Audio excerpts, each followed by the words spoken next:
بسم اللہ الرحمن الرحیم۔ آپ کا سوال ہے کہ 5 فروری یوم جہتی کشمیر پر پاکستانی قوم کے نام پیغام۔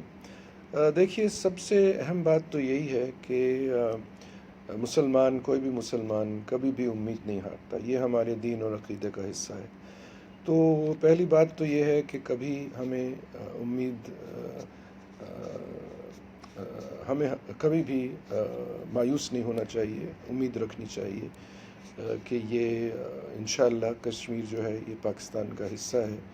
اور یہ حصہ رہے گا، اور پورا کشمیر پاکستان کا ہے اور پاکستان کا رہے گا انشاءاللہ۔ لیکن یہ آٹومیٹکلی نہیں ہوگا، اس کے لیے جد و جہد کرنی پڑے گی، نہ صرف کشمیریوں کو بلکہ شاید زیادہ ہم پاکستانیوں کو۔ اور اس کی وجہ یہ ہے کہ ہمارے جو مد مقابل اب ملک کھڑا ہے، ہندوستان، انڈیا، بھارت،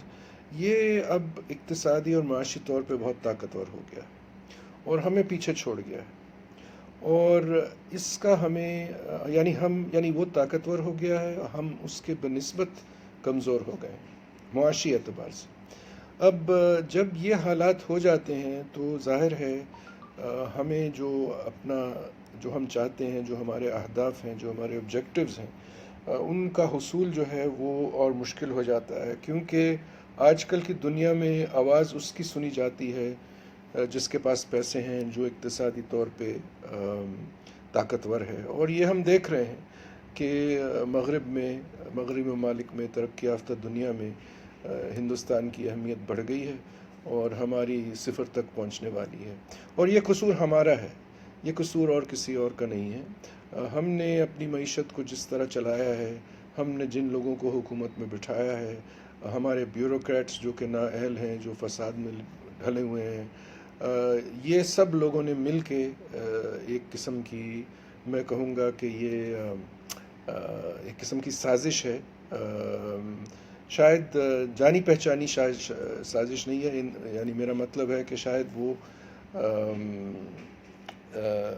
انکانشیسلی ایک سازش ہے کہ یہ سازش وہ کر رہے ہیں اور ان کو احساس بھی نہیں ہے کہ ہم اپنے مفاد میں جو کام کرتے ہیں اور ملک کا مفاد نظر انداز کرتے ہیں، اس میں ایک قسم کا ملک کے خلاف ایک سازش ہو رہی ہوتی ہے۔ تو پہلی بات ہمیں یہی کرنی پڑے گی، اور توجہ ہمیں اس بات پہ دینی پڑے گی کہ ہم سب سے پہلا ہمارا جو آبجیکٹیو ہو، ہدف ہو، وہ یہ ہو کہ ہم اپنے ملک کو طاقتور بنائیں معاشی اعتبار سے۔ آج کل دیکھیے زمانہ ہے ایٹم بم کا، اور اس زمانے میں میرے خیال میں جنگ جو ہے وہ خاص طور پہ ہند اور پاکستان میں، انڈیا اور پاکستان میں بہت مشکل ہے، کیونکہ اگر جنگ چھڑی اور دونوں کے پاس یہ نیوکلیئر ویپنز ہیں تو دونوں ملک جو ہیں وہ تباہ ہو جائیں گے۔ تو دونوں ملک کے مفاد میں ہے کہ کم از کم جنگ نہ چھڑے، اور اگر اس بلا سے ہم محفوظ رہتے ہیں جنگ سے، تو پھر ہمیں پوری جو اپنی طاقت ہے وہ اس کو اقتصادی امور پہ لگانی چاہیے، نہ کہ فوجی معاملوں پہ، کیونکہ اب ہمارا بہت سارا بجٹ جو ہے وہ فوج اور فوج کے متعلق اداروں میں جاتا ہے۔ تو میرا خیال میں یہ بجٹ کو اب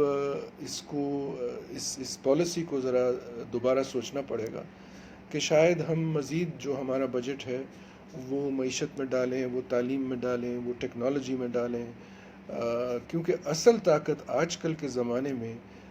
آپ کی فوج کی طاقت نہیں ہوتی، اصل طاقت آج کل کے زمانے میں ہوتی ہے معاشی طاقت، ٹیکنالوجیکل طاقت، سائنس کی طاقت، آپ کے جو عوام ہے ان کی تعلیم کا لیول، تو یہ جو اور بہت سارے اس طرح کے فیکٹرز ہیں جس پہ ہمیں توجہ دینی چاہیے، اور ہمارے بجٹ کو ایک قسم کا بنیادی اس میں ایک تبدیلی لانی چاہیے، یہ پہچان کے کہ اب ہمارا مستقبل اور کشمیر کا بھی مستقبل یہ ہے کہ پاکستان کو اب سب لوگ مل کے